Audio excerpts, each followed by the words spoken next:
Analytical Rewired with the MJW Group. I'm your host, Jennifer White. And here with me today, we have Kelly Jessen of Jessen and Rains Law. How are you, Kelly? I'm doing good. Thank you for having me. Awesome. Well, here on the Analytical Rewired, we share best practices and tips for businesses and their teams. And I thought it would be great to have Kelly on with us today to talk about what it means being a lawyer in her space in the industry and how they help business owners and their teams as well. So Kelly, why don't we get started with you? Just give us a little background about what you do, how you got started in law. So Kelly Jessen, the name of my law firm is Jessen and Rains, and we do estate planning, business, and construction law. And I decided to become an attorney. This is very cliche, but I wanted to help people. So I decided to go to law school. It just seemed like attorneys had a whole lot of power. So if you wanted to get something done, going to law school and becoming an attorney was a good thing to do. And I met my husband in law school. And after we worked for a few years at larger law firms, we decided to open a practice together. So that way we could control what we did and what kind of clients we serve and kind of create a good environment. I'm sure a lot of people know that law firms are notorious for not being the best work environments and having the best culture. So we kind of set out to change that a little bit. I primarily practice business and estate planning. They go hand in hand. If you're a business owner, you need to get your estate planning personal house in order too. And we've been in Charlotte since 2015. Wow. I did not realize you guys went to school together and that's how you met, you and Ed. Wow. That's where we met. They say you're not supposed to date people from your law school class, but we broke the rules. Similar story for Marcus and I. We met in engineering school, so it's very similar. Yeah, I'm sure they told you things like that too. Yeah, pretty much. Professional. How have you seen the law industry, like your profession, how have you seen it shift over the years? Tell us about that. Well, I mean, the obvious thing would be technology. Because the law doesn't laws change occasionally, but the practice of law doesn't really change. But the running of a law firm and marketing and accessibility to clients, that all changes really fast, and it changes with technology. So I'm not saying that LegalZoom or companies like that are now my competitor, because most of the people that I work with recognize the value in having a personal relationship with an attorney. So I'm not saying that's kind of the technological shift, but I'm thinking that, the days of you taking an hour off and driving uptown to meet with your, stuffy attorney and a big law firm like that, those days might be over, because you can hop on a Zoom like we're doing now and have a call. And so attorneys, in order to be successful now, really need to be flexible and be able to do that. Because I'm sure that there were some people who may have been resistant to that at the beginning of the pandemic. But you got to get on board with technology if you want to keep up with the times. And just accessibility. Clients are able to get so much more information online now. So I think they're better informed when they come to us, and because they've looked into things themselves. With technology too, you're reaching a larger group of people all across the country. So our clients have different issues than maybe they had, 20 years ago. So I would say technology is the biggest change for lots of different reasons. Wow, I didn't even think about it that way. Like in your industry, you're right. Like the way you pictured that, like I can see that in my mind. Like, yeah, I used to have to take off and drive to the office there, and it's like Now it's like so accessible, but I'm still glad to hear that you all are still high touch, because for a business owner like us, we like to genuinely develop those intimate relationships with people we do business with and we partner with. And so I can appreciate that. And I'm sure other businesses still value that high touch as well. Yeah. I mean, we run our business like we would want another business to be run where we're a customer of it, because we're small business owners too. Right. And so I know that I don't have time to figure stuff out myself. I could probably do things myself. I don't have time. I'm running a business. Like, you don't have time to do, law stuff because you're running a business.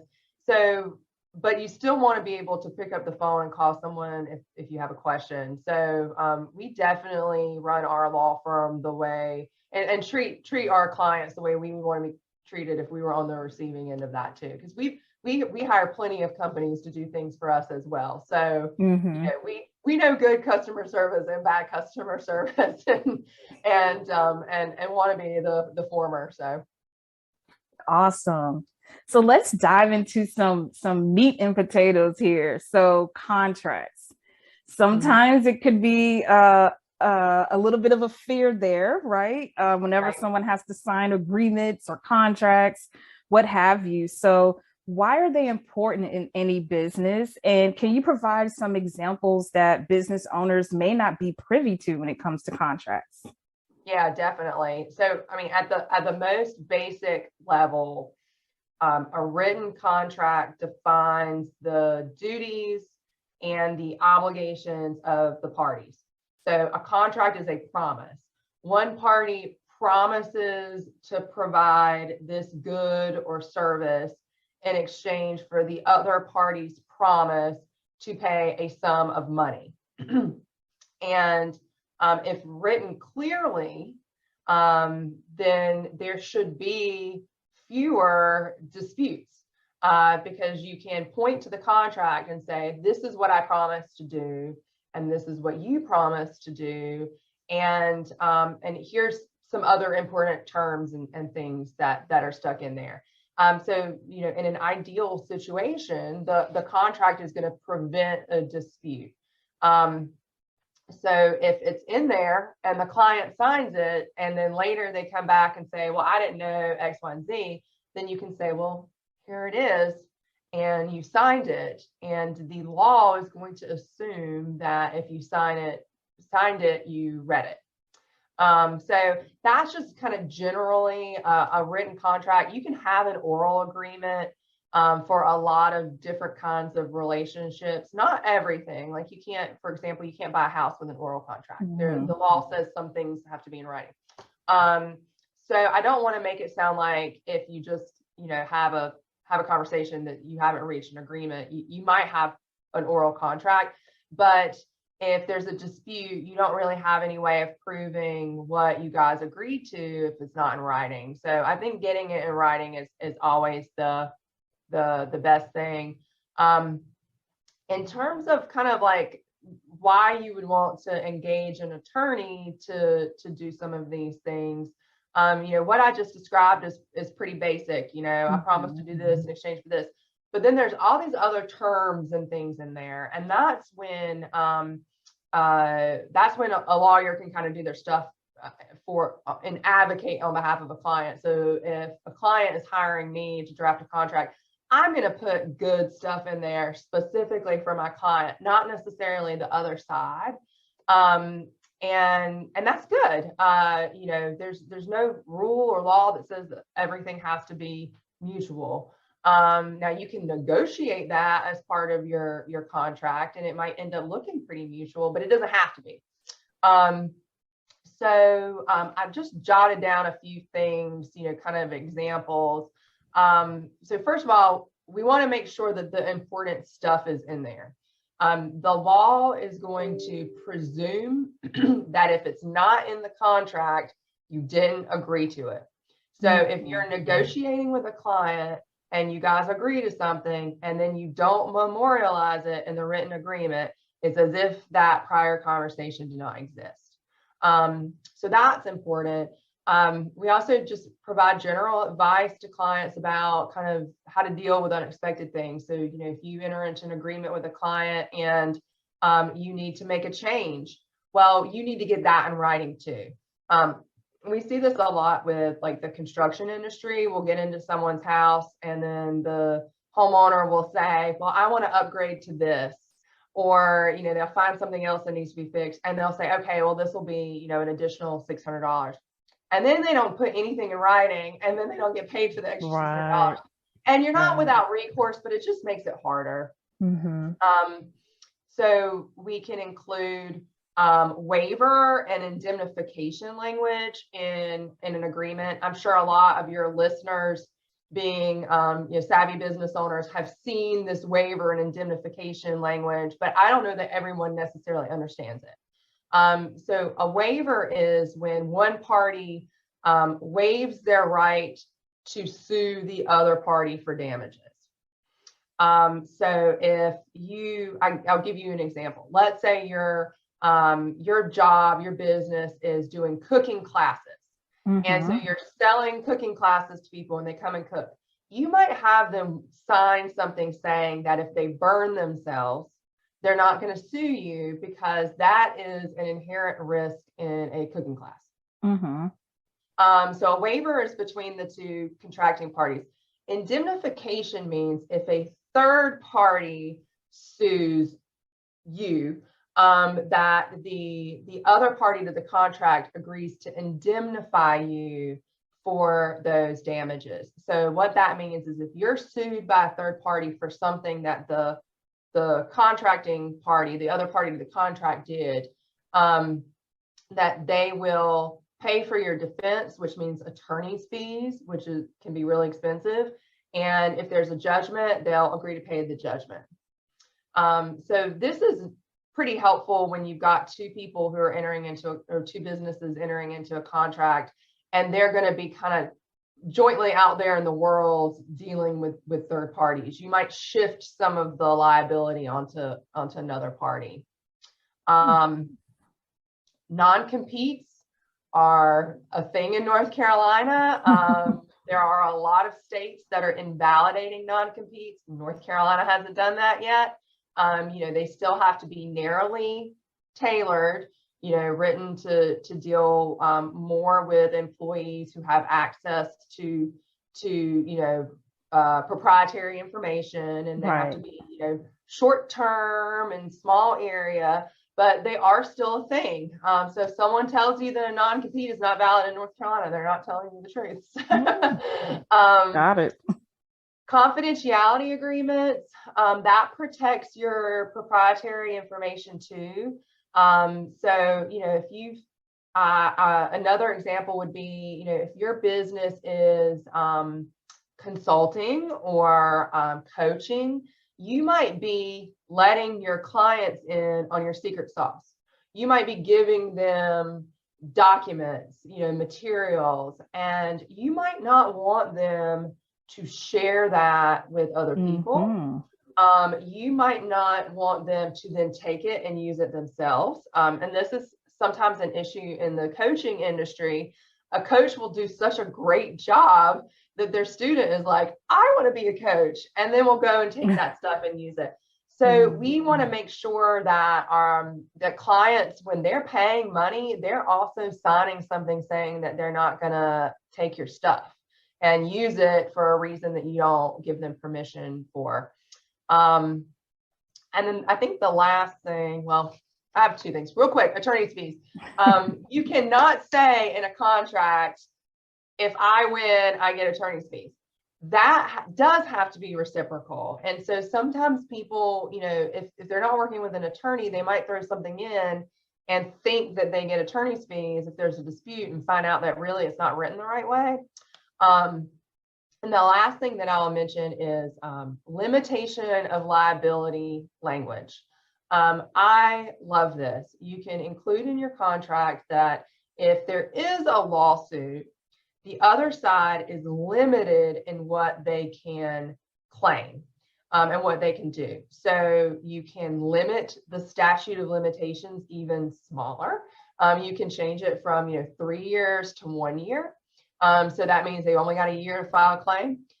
You can say you are not allowed to get lost profits, punitive damages, anything like that. You are limited to the amount of money that you paid under the agreement.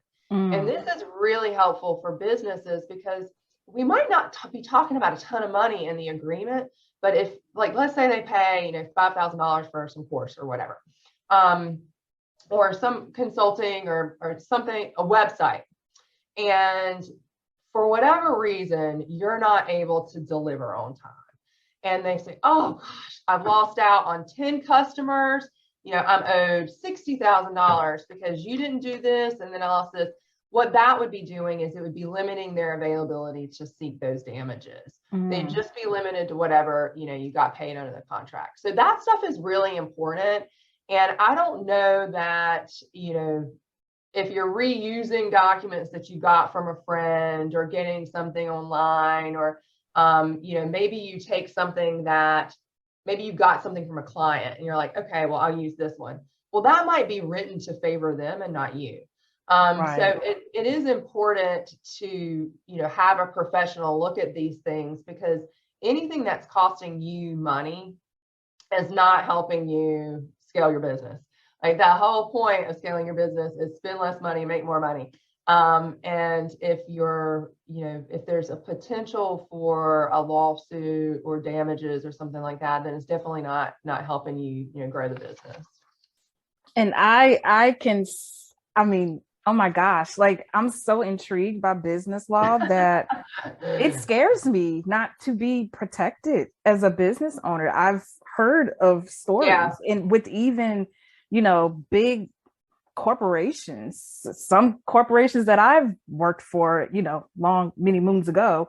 But I've always been an advocate of getting things buttoned up and reaching out to people like you who can not only educate me as a business owner on the importance of having contracts, not only to protect ourselves, but protect the business, right? And protect the longevity of the business, right?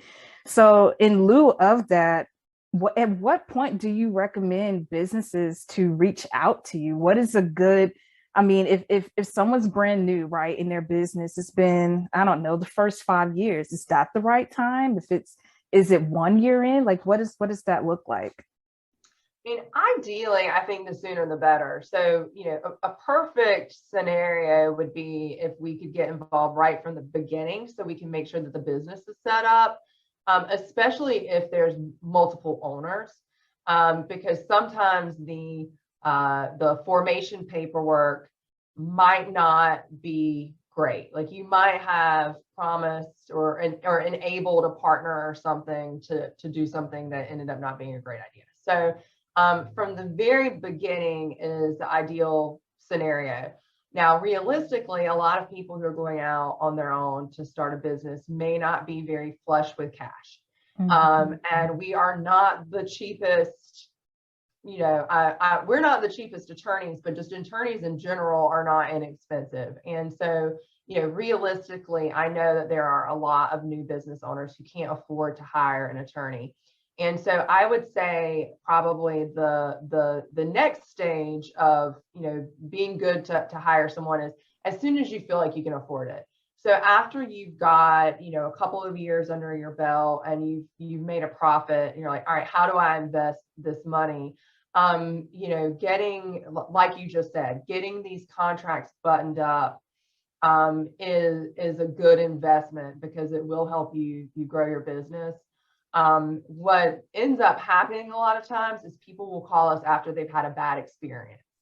And it's not necessarily a lawsuit, but someone may have a bad experience with a non-paying client, or someone may have a bad experience with an employee who left and worked for, a competitor, or more often than not, it's like kind of consulting, they're working for a client and then they leave and work with the client. Right. So, and that's not great either. So, So a lot of times that's when we get called, and we'll kind of take a look at the contract and we're like, all right, this could be better. And at that point, people are willing to spend the money because they're like, that customer or that client or that employee just cost me X amount of money. So that's normally when we become involved. But the sooner the better, because if we can try to prevent bad things from happening, then that's the best thing.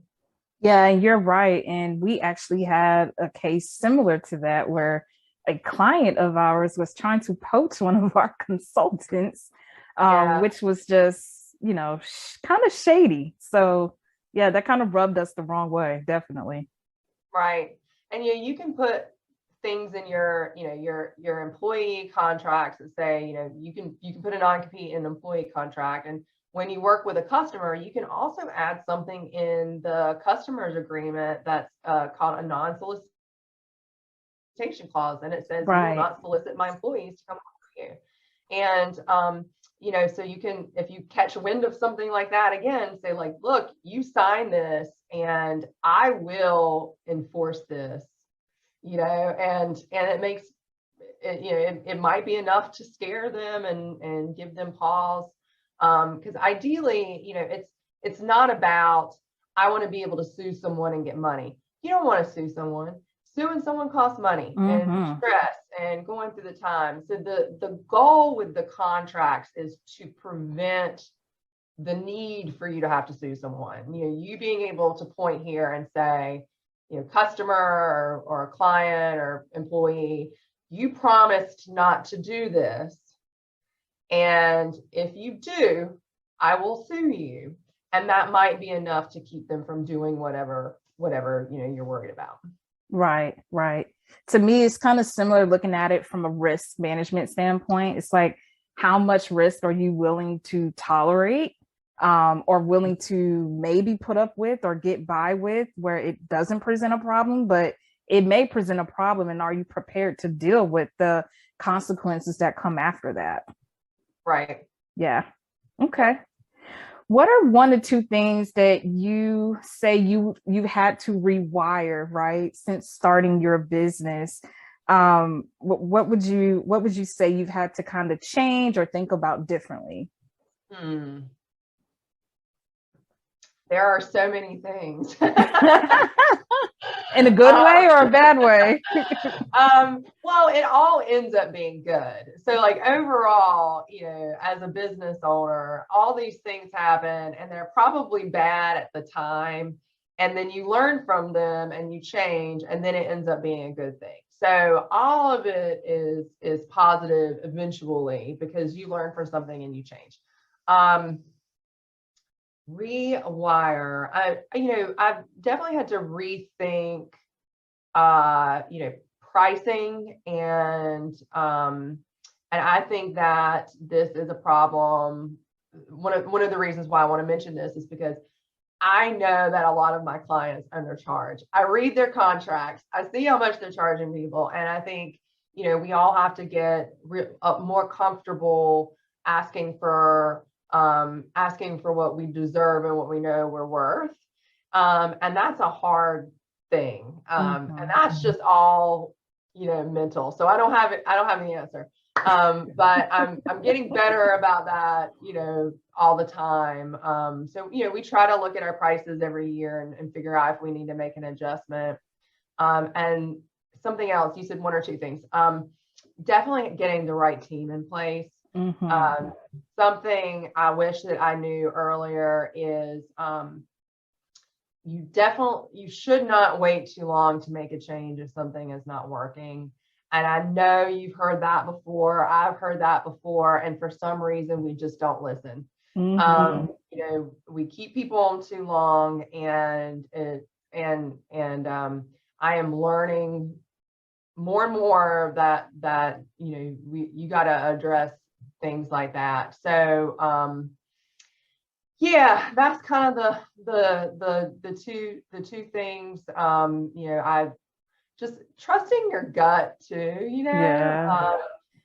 There's so much self-doubt when you're a business owner, because nobody goes to school to be a business owner. You go to school to learn your skill, and then you decide to open a business later because you're good at your skill. Right. So we're always so worried about, we don't know what we're doing. And in reality, you probably know a lot more than other people. So, it's just going with your gut and trusting your instinct. It's a work in progress for me. So, you use the word rewired, and so I'm like, well, I need to rewire my brain. So anyway, that's the first couple of things that came to my mind. Yeah, I agree with both things that you said. We're learning the hard way on the second one that you mentioned. But it's all good. It's a learning experience, and you know what to do better the next time, right? Yep. Is there anything you like to share or give the audience? It could be tips, information, or I don't know if you guys do any promo codes or promotions over at the law firm, but not a lot. Yeah. If someone mentions this program, we're happy to do a complimentary 20-minute call to just go through some of this stuff. And then we have a newsletter. So if anybody wants to go to our website and sign up, it's not spammy, it's not salesy, you will not get harassed. We send it out every 2 weeks, and there are articles written that people have told me they read them all, they're interesting. I do. Okay, great, yeah. It's very informational. Yeah, we hear we hear issues that come up with our clients, and we're like, this would make a good blog article. And it's like getting information out to everyone in our newsletter list. So if you go to our website and sign up, you'll get free information having to do with running your business or estate planning. So our website, it's jessonrainslaw.com, and it's JESSONRAINSLAW.com. And that's also, our phone number is on there too, and emails. So if anybody wants to reach out, you can get to me from that website. Okay. And I'll make sure to include that in the notes for everyone, jessonrainslaw.com. One question I did think about, which I'm sure we're going to get questions about, is what states do you practice in, and how important that is, where your business is registered? Right. Great question. So we are licensed in North Carolina and Florida. We don't practice a lot in Florida just because the distance makes it difficult to do that. But we have the ability to practice in Florida. Where it's relevant is businesses where they primarily are doing business. That's normally where they should seek, legal counsel. So if you're someone watching this is doing business in Georgia, or their offices in Georgia, they should probably hire a Georgia attorney to assist them with their agreements.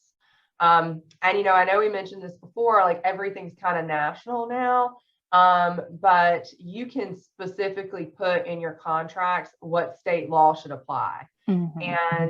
And typically, unless you're in a weird state, but typically you're going to say your home state, because if anything ever happens, you want to be there. You don't want to have to fly out to California for a right.